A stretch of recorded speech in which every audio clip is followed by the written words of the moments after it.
Hello, my name is Yashwina Akhtar and thank you for joining me. As Zappos' new CEO, you're stepping into a legacy built on innovation, creativity, and delivering happiness. But today, the moral is low. Employees feel disconnected and the company's culture need a revival. Let's talk about three essential techniques to build trust, re-energize employees, and move Zappos forward together.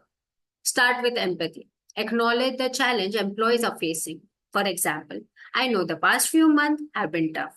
Many of you feel uncertain and disconnected from the Zappo culture we all once cherished. I hear you, and together we'll rebuild what makes Zappo special. This empathy show employees they have been valued and set the tone of trust. Inspire with story. Storytelling is the one of the most powerful tool a person can hold. Highlight movement that reflects Zappos value. For instance, I heard about customer representative who stayed on call for hours to help this customer find the perfect pair of shoes.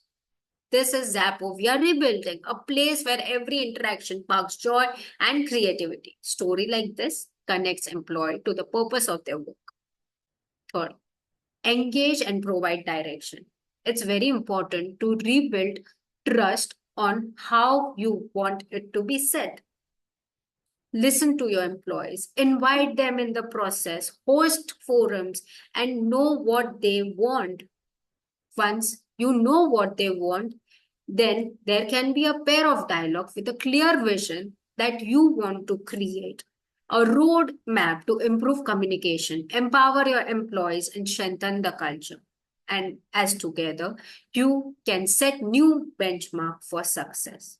To summarize, let's focus on three key techniques. Speak with empathy to rebuild trust. Use storytelling to inspire and enforce value.